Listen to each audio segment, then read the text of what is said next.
এই মুহূর্তে আমরা এই দাদাকে নিয়ে চলে আসলাম। কিছুক্ষণ আগেই আমাদের সাথে দেখা হয়েছিল। আমরা বা আমি যতদূর পেরেছি ইনাকে সহযোগিতা করেছি। বিষয়টা হচ্ছে যে ইনার যেটা বক্তব্য, যে আজ পর্যন্ত 15-16 বছর হয়ে গেল, আজ পর্যন্ত উনি সরকারি কোনো প্রকল্পের মানে ইন্দিরা আবাস যোজনার ঘর বা ওনার চলাফেরার জন্য যে ব্যাটারির সাহায্যে যে গাড়িগুলো চলে, সেই গাড়ি এখন পর্যন্ত উনি পাননি।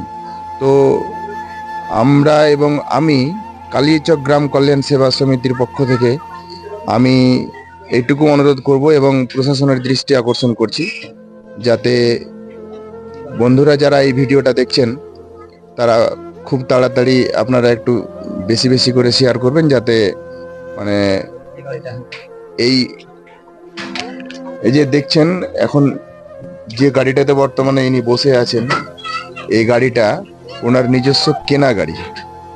তো দুঃখের বিষয় এটাই যে প্রশাসনের কাছে এবং প্রশাসনের দৃষ্টি আকর্ষণ করছি আমি বা এই দাদার পক্ষ থেকেই অনুরোধ, যাতে খুব তাড়াতাড়ি এই দাদার কাছে কোনো ধরনের যদি কোনো প্রকল্পর ব্যবস্থা থাকে তাহলে অবশ্যই যেন ইনি পান, এই আশাটাই করব।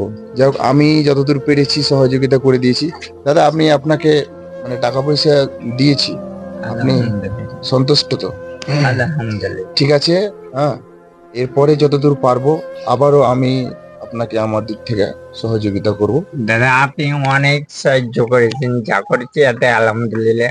আমি চাই রাজ্য সরকার থেকে আমাকে কোনো গাড়ি দাও, কি আবার ঘর দাও। আমার ক্যামেরা তো নেই, আমাদের একটা ছোট বড় ক্যামেরা।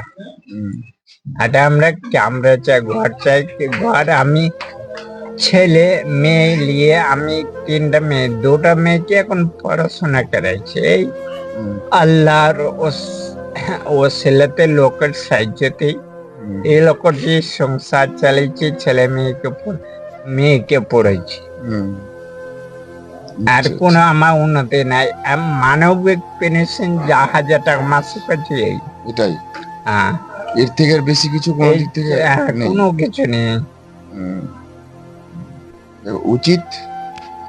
যাই হোক, আমি কালিয়াচক গ্রাম কল্যাণ সেবা সমিতির পক্ষ থেকে আমি করজোড়ে আবেদন করব এবং অনুরোধ করব, যাতে ইনার ইন্দিরা আবাস যোজনার একখানা ঘর বা ইনার এলাকার যারা মেম্বার এবং প্রধান বা এমএলএ আছেন ওনাদের কাছে আমার করজোড়ে নিবেদন, যাতে এই দাদার খুব তাড়াতাড়ি সরকারি ব্যবস্থা মানে একখানা গাড়ি এবং তার থাকার জন্য একটি রুম বা ঘর সরকার যেন করে দেন, এই আশাটাই রাখছি।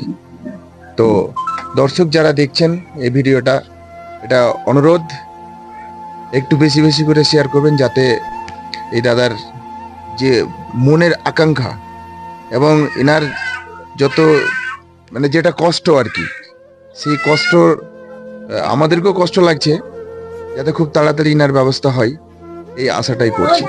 তো যাই হোক, আপনি এখন বাড়ি চলে যাবেন? হ্যাঁ। বাড়ি যেতে আমাকে কতক্ষণ লাগবে এখান থেকে? ধরে নেন এখান থেকে 1-1.5 ঘন্টা। 1-1.5 ঘন্টা এইভাবে আপনাকে গাড়ি নিয়ে যেতে হবে?